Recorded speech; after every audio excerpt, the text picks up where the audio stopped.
An empire's war, a nation's foundations laid, a mysterious death, and a worldwide rebellion.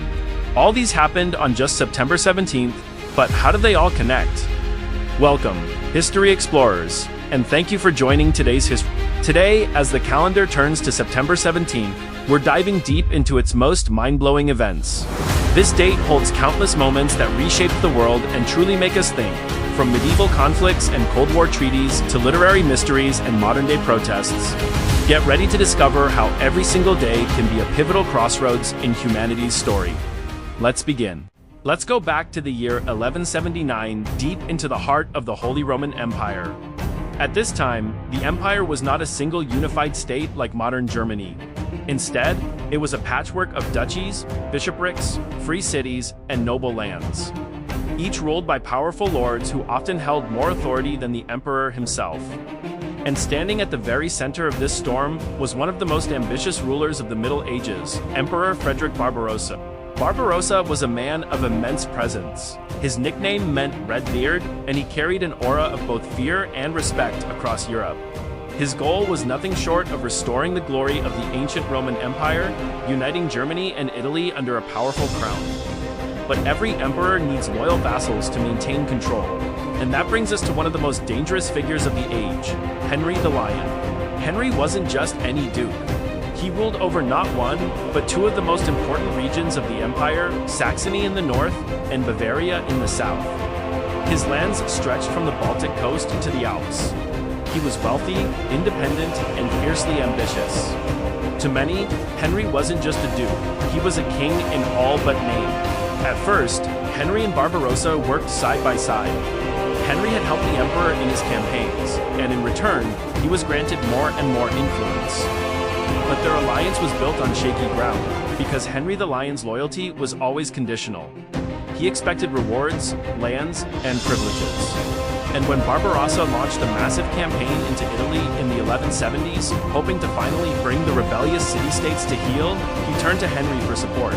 But Henry refused. He saw the emperor's Italian wars as a distraction, a costly venture that didn't benefit his own power. Barbarossa was forced to fight without him, and the result was disastrous. The emperor suffered a crushing defeat at the Battle of Breitenfeld in 1176. Barbarossa survived, but his dream of conquering Italy collapsed. And in his eyes, the blame lay squarely on Henry the Lion. What followed was one of the most dramatic betrayals in medieval German history. Barbarossa turned the princes of the empire against Henry. He accused him of disloyalty, arrogance, and abuse of power. A great trial was held, and in 1179, the decision was made.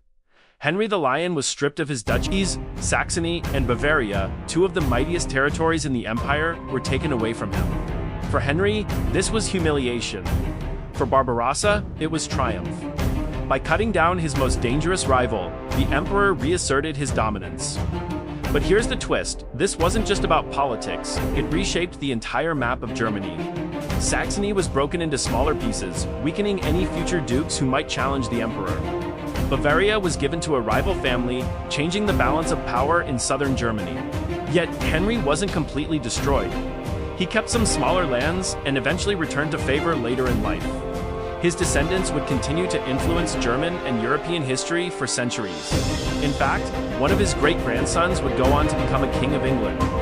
Richard the Lionheart's wife, Berengaria of Navarre, was connected to his line. So why does this moment matter? Because it shows us the eternal struggle between central authority and local power, a struggle that defined the Middle Ages. The Holy Roman Empire would never be fully united because emperors like Barbarossa had to constantly fight ambitious nobles like Henry the Lion.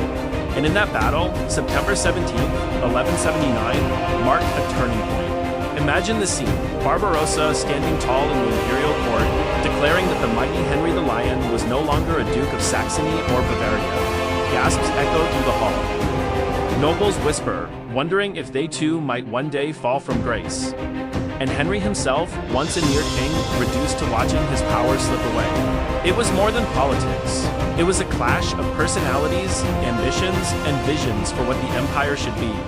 And on this day, Barbarossa proved that even lions could be tamed. Now, let's move forward to the 17th century, September 17th, 1631. Picture the rolling fields of Saxony in the heart of Germany. Thousands of soldiers stand in formation, the banners of Catholic and Protestant forces fluttering in the wind. This is the scene of the Battle of Breitenfeld, one of the most decisive battles of the 30 Years' War. And at its center was a man who would earn the title the Lion of the North, King Gustavus Adolphus of Sweden. The 30 Years' War, which had begun in 1618, was not just a conflict about religion, though Catholic versus Protestant was the spark. It was also a struggle for power, territory, and influence across Europe. The Holy Roman Empire wanted to maintain its Catholic unity, while Protestant princes and nations like Sweden and Denmark sought independence and religious freedom. For over a decade, the Catholic Habsburg forces had dominated the war. Cities were burned, entire regions devastated, and Protestant forces crushed again and again. By 1630, it looked as though the Protestant cause might collapse completely. Enter Gustavus Adolphus. He was not only a king, but also a brilliant military commander, known for his innovations in strategy, discipline, and firepower. He reformed his army into a modern fighting force, using lighter artillery that could be moved quickly on the battlefield. Flexible formations that allowed soldiers to adapt, and a strong sense of unity among his men. His troops were loyal, well-trained, and inspired by both their faith and their king's leadership. On September 17, 1631, his army faced the mighty imperial Catholic forces under Count Tilly near the village of Breitenfeld. Tilly commanded around 35,000 men, seasoned veterans who had crushed Protestant armies in battle after battle. Gustavus, allied with the Saxon elector, brought around 42,000 troops. But while the numbers were close, the real difference lay in tactics. The battle began with a devastating artillery exchange. Gustavus had positioned his cannons in a way that allowed constant fire while moving forward. This flexibility shocked the Catholics, who were used to static, heavy artillery. When the infantry lines clashed, the Swedes fought with discipline, their musketeers and pikemen working in coordinated waves. But the turning point came when the Saxons, inexperienced and poorly led, collapsed under the Catholic assault. Their entire flank crumbled. And it looked as though Gustavus's army would be outflanked and destroyed, like so many Protestant forces before. But here's where Gustavus's genius shined. Instead of panicking, he calmly ordered his reserves to swing into position, covering the gap left by the fleeing Saxons. His cavalry, faster and better organized than Tilly's, struck with precision, harassing the Catholic flanks and cutting into their lines. As the day wore on, the imperial army found itself trapped, bleeding men, and unable to recover. By nightfall, Gustavus had achieved a stunning victory. The Catholic army was shattered, losing over 7,000 men, while the Swedes stood triumphant. For the first time in the war, a Protestant army had decisively beaten the feared imperial forces. The shockwaves were felt across Europe. Suddenly, the Protestant cause had hope, and Sweden had established itself as a great power on the continent. But beyond tactics and numbers, Breitenfeld changed the psychology of the war. Until then, the Habsburgs seemed invincible. Now, a northern king had proven they could be defeated. Gustavus became a legend, admired not only as a warrior, but as a symbol of Protestant resistance. Some even saw him as a liberator sent by God. Of course, his story would not end here. Gustavus Adolphus would fall just a year later at the Battle of Lutzen, but Breitenfeld remained his masterpiece, the battle that secured his place in history. Think of the image, the smoke of cannon fire drifting across the fields, drums pounding, muskets cracking, and a tall figure on horseback, Gustavus Adolphus himself, riding calmly through the chaos, rallying his men. His voice cutting through the noise, "Stand firm, fight on." And by the day's end, the battlefield belonged not to the Emperor, but to the Lion of the North. This victory was more than just military glory, it was a turning point in the 30 Years' War, ensuring that the conflict would rage on for years, reshaping the political and religious map of Europe forever. Let's travel now to Philadelphia. September 17th, 1787, a date that would shape not just one nation, but the very idea of democracy around the world. Inside Independence Hall, 39 delegates from 12 of the 13 original American states gathered to sign a document that would become the foundation of modern government, the United States Constitution. To understand why this moment was so revolutionary, we have to step back a bit. The American colonies had won independence from Britain just a few years earlier, after the Revolutionary War ended in 1783. But winning freedom and actually governing a new country were two very different challenges. The first attempt, the Articles of Confederation, proved weak. Congress had little power, states acted like separate countries, and there was no strong central government to manage trade, taxes, or defense. The young nation was on the verge of falling apart. So, in May of 1787, leaders from across the states met in Philadelphia for what was called the Constitutional Convention. Their original goal was simply to revise the Articles of Confederation. But very quickly, visionaries like James Madison, Alexander Hamilton, and George Washington realized that tweaking the old system wouldn't be enough. If the United States was to survive, it needed an entirely new framework of government. For 4 months, debates raged inside Independence Hall. The windows were closed tight, even in the heat of summer, to keep discussions secret. Delegates argued fiercely over how power should be divided between large states and small states, between the people and the government, and between federal authority and state independence. Out of these debates came compromises that defined the new Constitution. The Great Compromise created a two-house Congress, one based on population, the House of Representatives, and one giving equal voice to all states, the Senate. The 3/5 Compromise, though deeply flawed and tragic by today's standards, was another attempt to balance political power between North and South, counting enslaved people as 3/5 of a person for representation. These debates exposed the contradictions of a nation built on liberty, yet entangled with slavery. A contradiction that would haunt America for generations. Then there was the question of leadership. Many feared creating another monarchy like Britain's, but they also knew the nation needed executive power. The result was the presidency limited by checks and balances, elections, and the division of powers with Congress and the courts. And at the center of it all was the revolutionary idea of popular sovereignty. That ultimate power rests not with a king or a parliament, but with the people themselves. On September 17, 1787, after months of heated discussion, compromise, and determination, the delegates gathered to sign the final document. Not everyone was satisfied. In fact, some refused to sign, fearing the Constitution gave too much power to the federal government. But 39 men put their names on the parchment, and their signatures set history in motion. Benjamin Franklin, then 81 years old and frail, had to be carried into the hall. When asked what he thought of the new Constitution, he famously remarked that it was not perfect, but it was perhaps the best possible under the circumstances. Thus, he said, "I consent, because I expect no better, and because I am not sure that it is not the best." His words remind us that democracy is not about perfection, it's about compromise and progress. The Constitution was then sent to the states for ratification. The debates were fierce, with Federalists and Anti-Federalists battling over whether the new government would protect freedom or threaten it. Out of this struggle came one of the most important additions, the Bill of Rights. The first 10 amendments guaranteeing freedoms like speech, religion, and due process.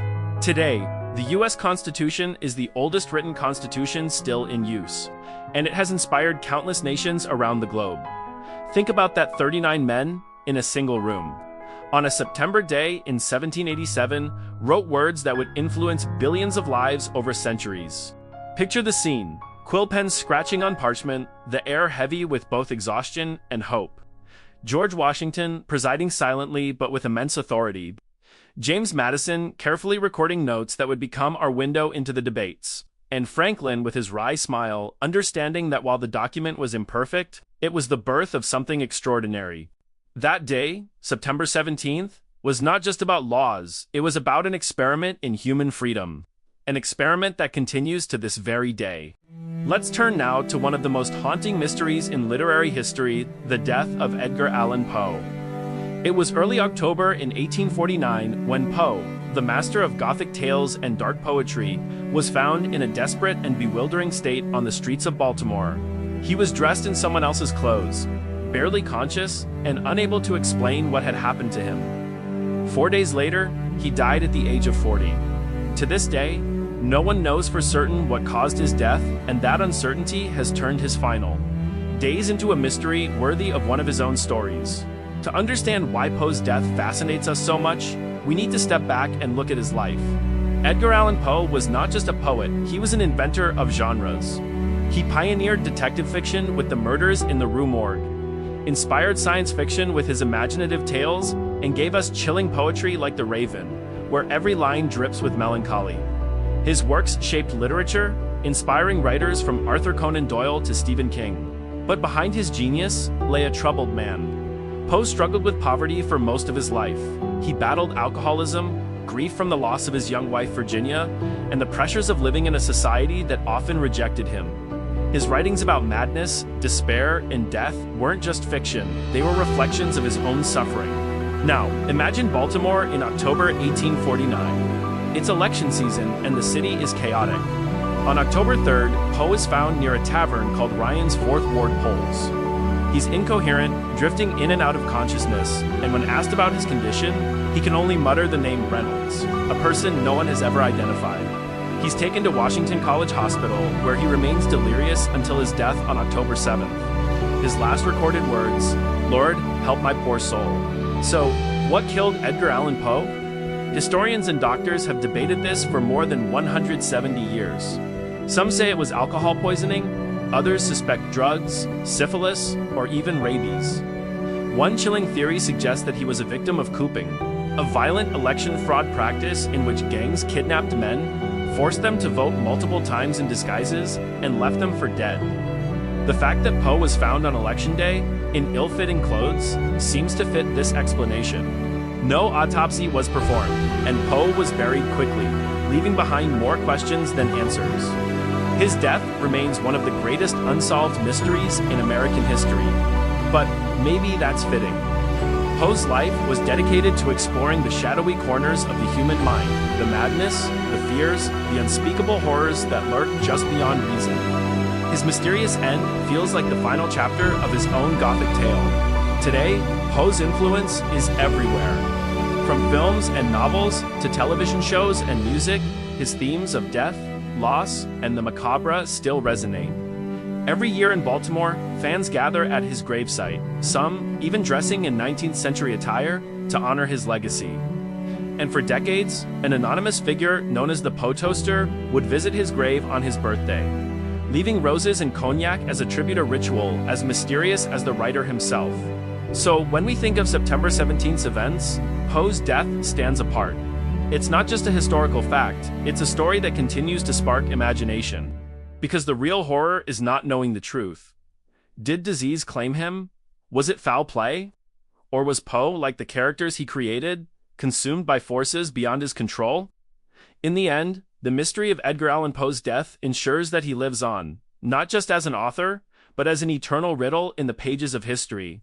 On September 17, 1862, the quiet fields of Sharpsburg, Maryland, were transformed into the site of the bloodiest single day in American history, the Battle of Antietam. The United States was in the middle of the Civil War, a conflict that pitted North against South, freedom against slavery, and brother against brother. By this point, the Confederate Army, led by General Robert E. Lee, had crossed into Union territory.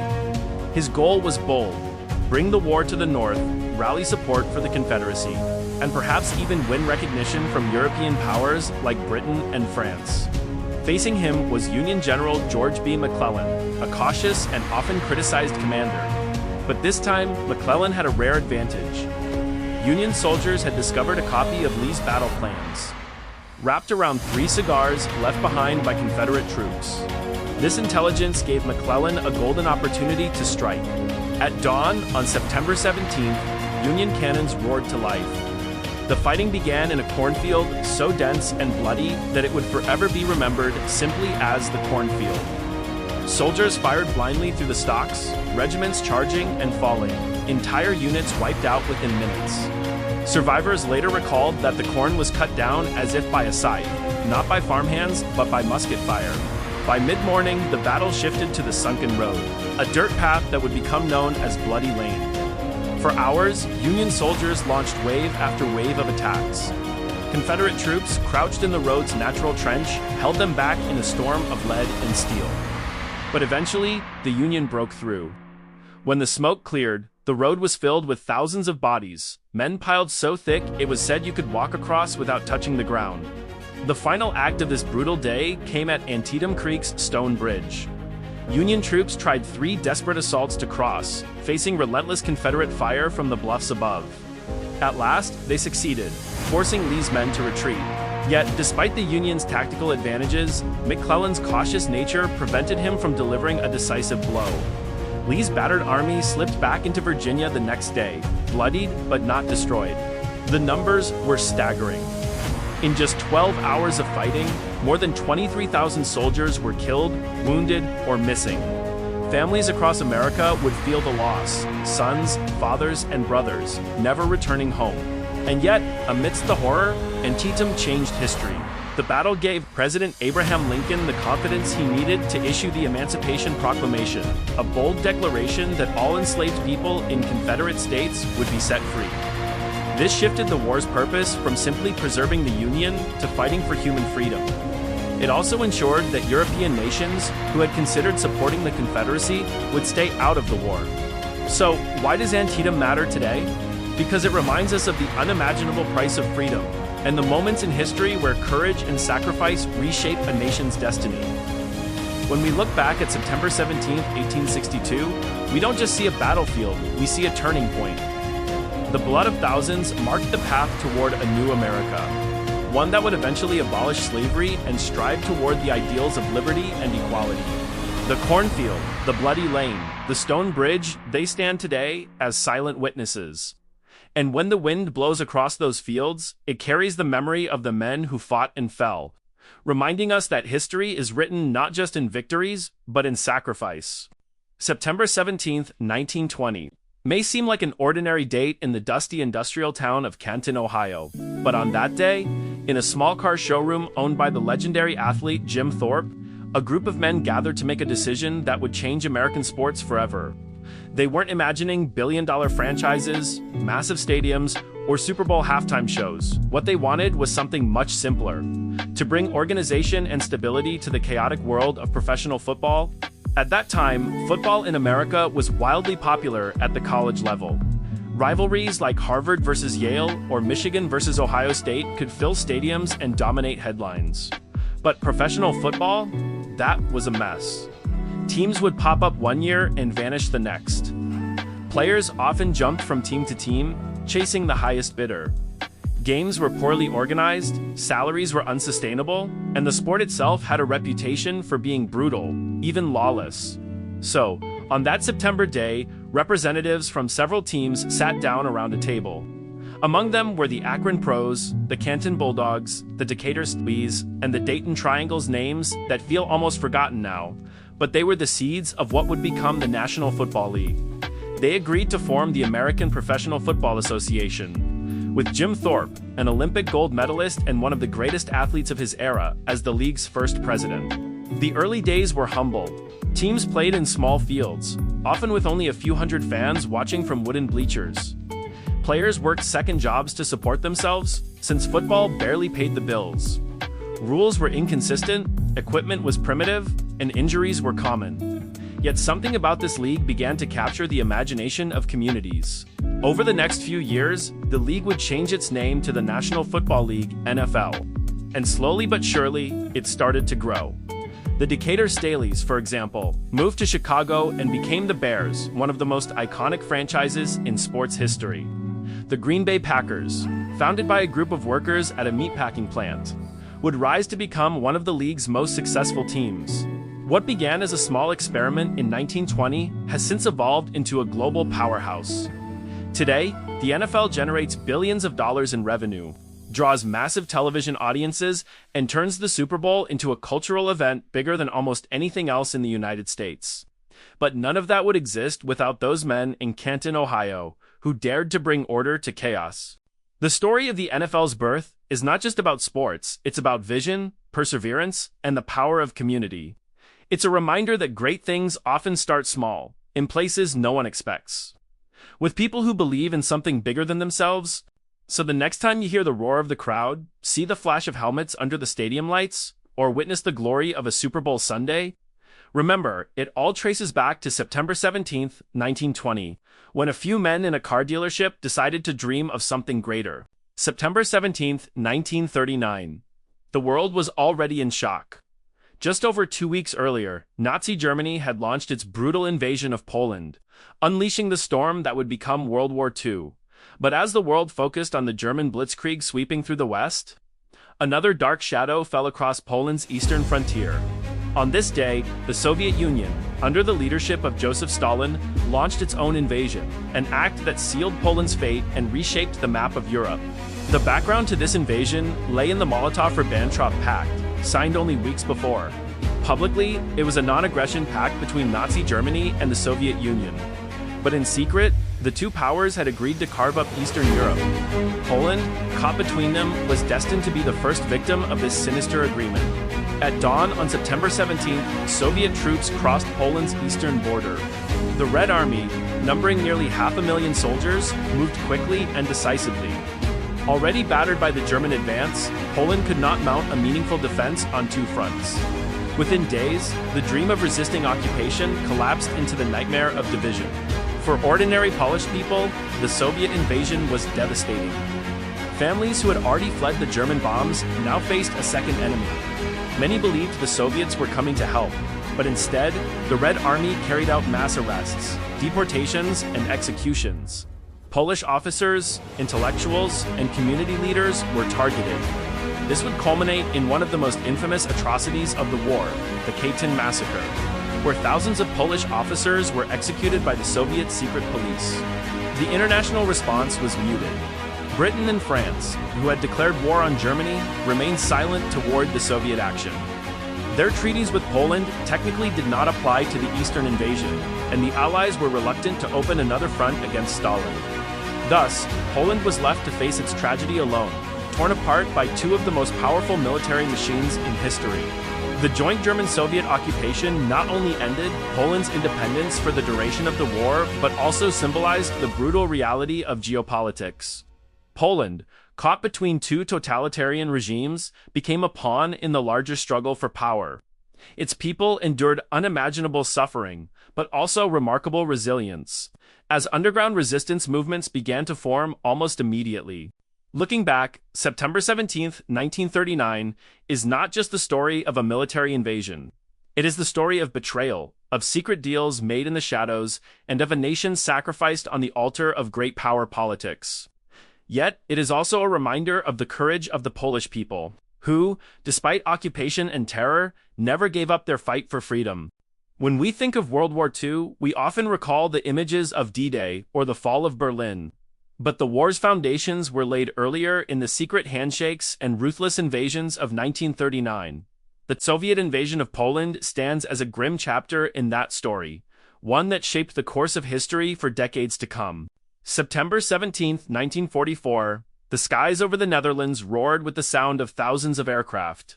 From their bellies, waves of paratroopers leaped into the air, descending onto fields, forests, and towns.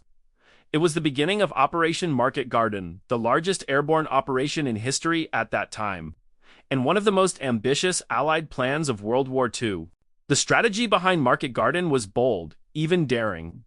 After breaking out of Normandy, Allied commanders wanted to strike a decisive blow to end the war by Christmas. Field Marshal Bernard Montgomery proposed a plan that was as audacious as it was risky. Seize a series of bridges in the Netherlands with airborne troops, then rush ground forces across them into Germany's industrial heartland, the Ruhr. If successful, the war in Europe might end months earlier. The operation was divided into two parts. Market referred to the airborne assault more than 35,000 paratroopers from the U.S., 101st and 82nd. Airborne divisions, along with the British 1st Airborne Division and Polish paratroopers, their mission, to capture key bridges over rivers and canals. Garden was the ground offensive, carried out by the British, the 30th Corps, which would advance rapidly, linking up with the airborne units and pushing deep into enemy territory. At first, the operation seemed promising. American paratroopers secured several bridges, fighting fiercely against German resistance. Towns like Eindhoven and Nijmegen witnessed brutal battles as lightly armed airborne troops faced tanks, artillery, and seasoned German soldiers. But the linchpin of the operation was the bridge at Arnhem there, the British 1st Airborne Division. Later immortalized as the Red Devils, landed far from their objectives and struggled to reach the bridge.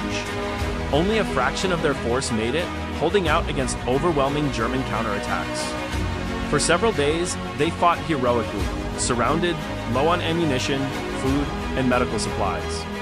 Radio failures and delays in the ground advance sealed their fate. The 30th Corps, slowed by German resistance, destroyed roads, and constant attacks, could not reach Arnhem in time. After 9 days of brutal fighting, the survivors of the British 1st Airborne were forced to withdraw. Out of nearly 10,000 men who landed at Arnhem, only about 2,000 escaped. The rest were killed or captured. Operation Market Garden was a failure, but a failure filled with extraordinary courage. Though it did not achieve its goal of breaking into Germany, it did tie down German forces and demonstrated the sheer determination of Allied soldiers. For the Dutch civilians, it was a moment of hope that ended in tragedy. Many suffered under a harsh winter of occupation, made worse by the reprisals that followed. The phrase that would echo after Market Garden came from British General Frederick Browning. "We may be going a bridge too far." Arnhem became a symbol not just of military ambition, but of the fine line between daring success and costly failure. Today, the bridges of the Netherlands stand as silent witnesses to those desperate days. Market Garden reminds us of the human cost of war, of bravery in impossible circumstances, and of how even the most carefully planned operations can falter in the face of reality. September 17, 1948. The streets of Jerusalem were tense, heavy with the uncertainty that had gripped the city since the end of the British Mandate and the creation of the State of Israel just months earlier. Amid this turmoil, a figure moved with a unique mission. Count Folke Bernadotte, a Swedish diplomat and United Nations mediator, tasked with brokering peace in a region torn by conflict. Bernadotte was no ordinary negotiator. During World War II, he had orchestrated the rescue of thousands of concentration camp prisoners, earning international respect for his humanitarian work. Now, in Palestine, he sought to negotiate a ceasefire between the newly declared State of Israel and the Arab states, aiming to protect civilians and stabilize the region. On that day, Bernadotte and his aide, Colonel André Surratt, were traveling in a clearly marked white UN vehicle through Jerusalem. It was a bright morning, yet ominous shadows lingered as extremist factions opposed to any peace agreements watched closely. Among these groups, the Lehi, also known as the Stern Gang, had declared Bernadotte an enemy. They viewed his proposals for peace and territorial compromise as a betrayal to the Zionist cause.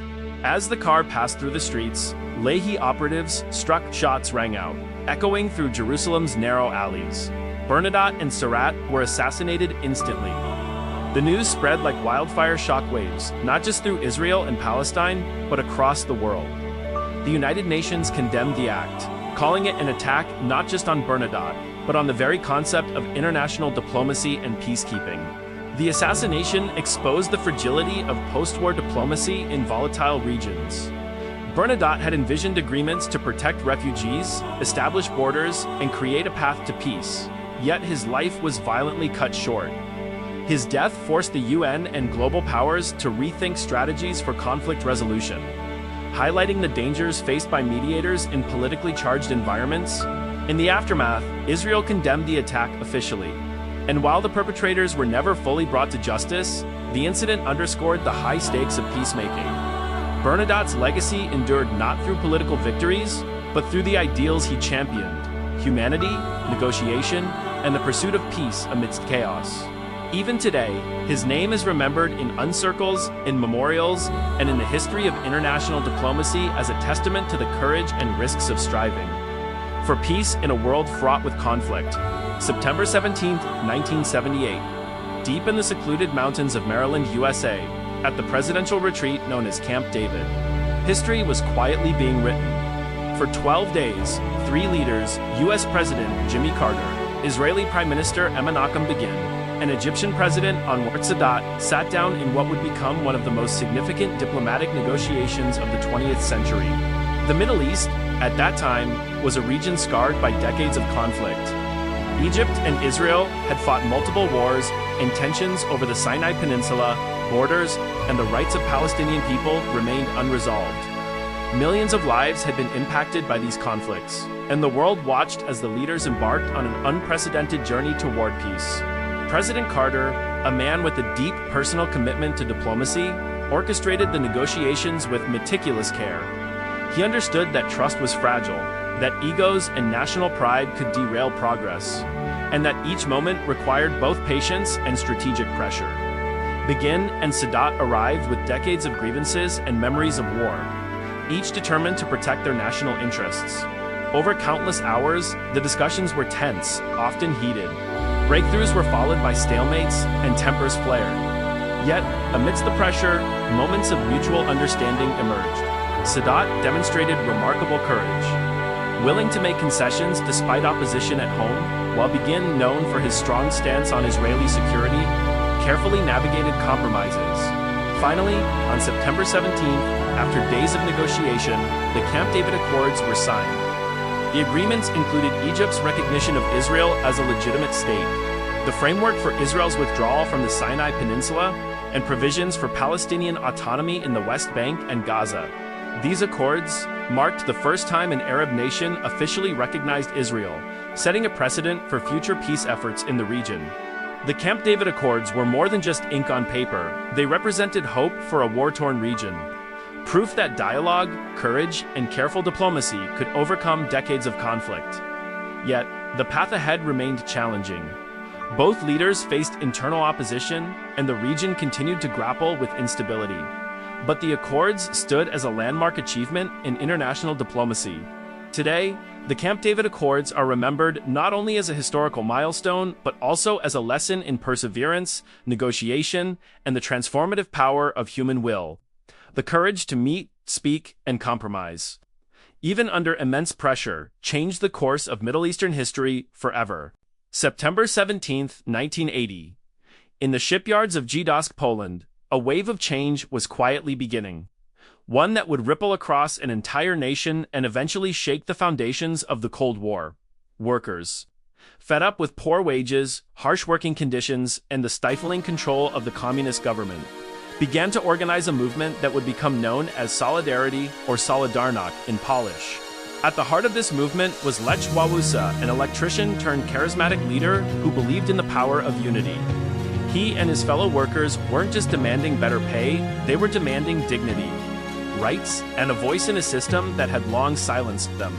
Their courage was remarkable because challenging the communist regime carried enormous risks, including imprisonment, persecution, and state-sanctioned violence. The strike began in the Lenin shipyard but soon spread across Poland.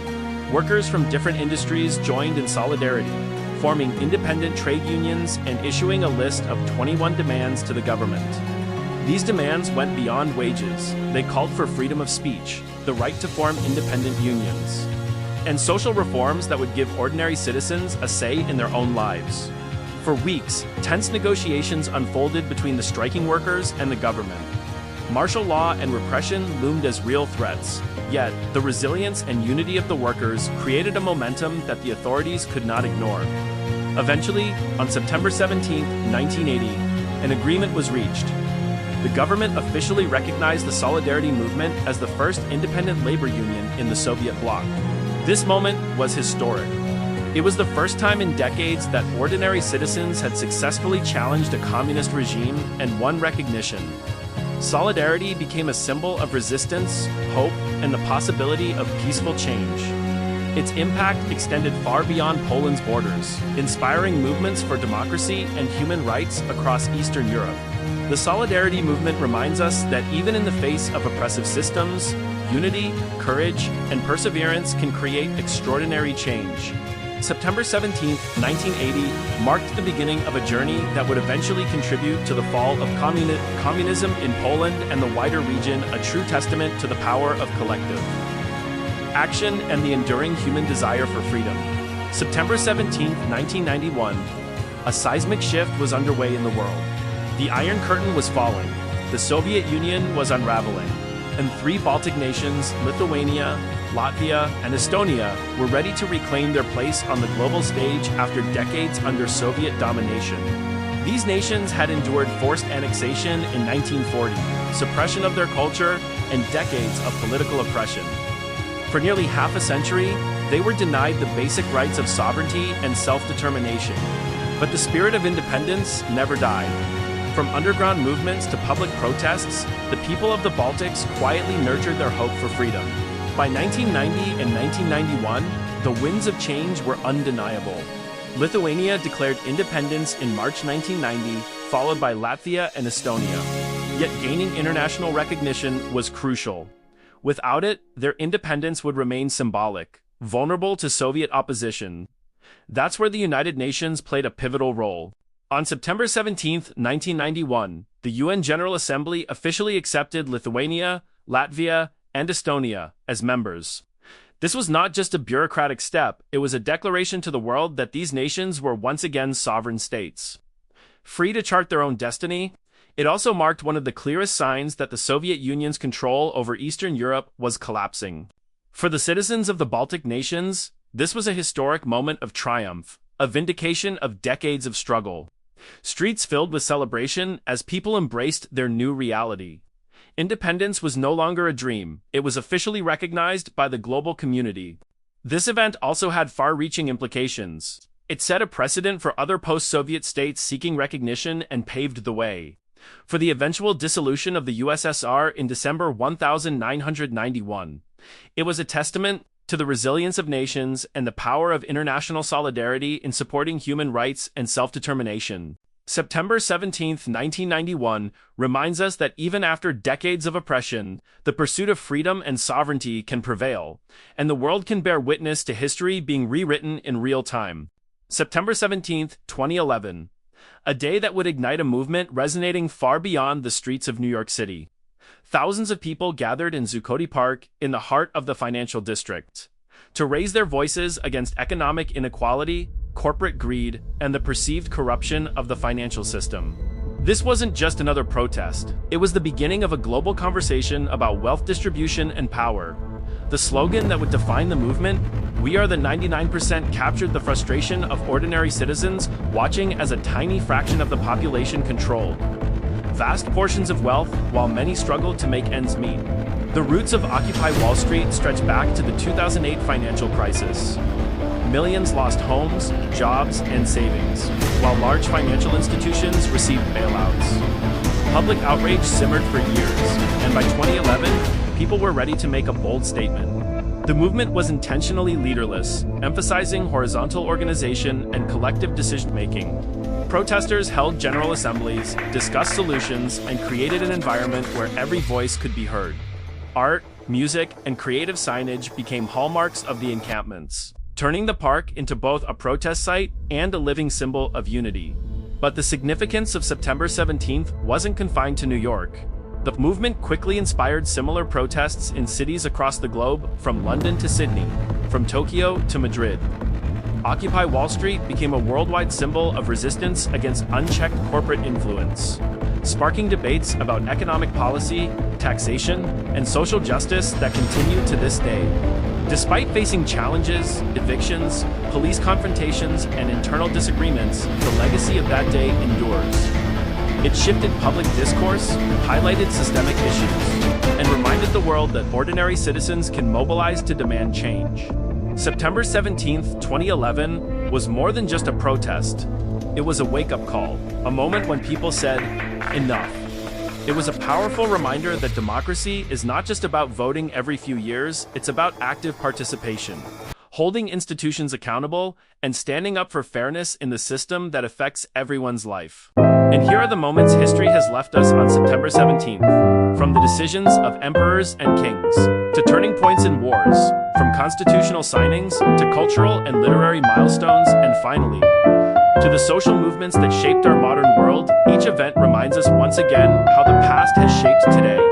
Each of these events is more than just a line in history. They are stories of humanity learning, struggling, and creating change. The decisions of Frederick Barbarossa, the strategies of Gustavus Adolphus, the signing of the US Constitution, each carries its own lesson.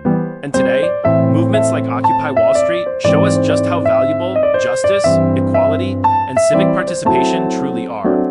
History is not just about the past, it is a force that shapes our present and our future. By watching this video, you have stepped into the depths of history, listened to the voices of the past, and discovered a path to better understand today. If you are passionate about history and want to keep exploring its mysteries and turning points, don't forget to subscribe to our channel. Hit the notification bell so you never miss our weekly historical videos. You can also explore all of our content through the links in the video description for deeper research.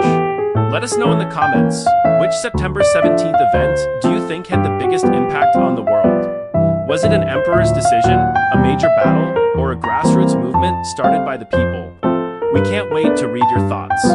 History is alive, and every day a new story is being written.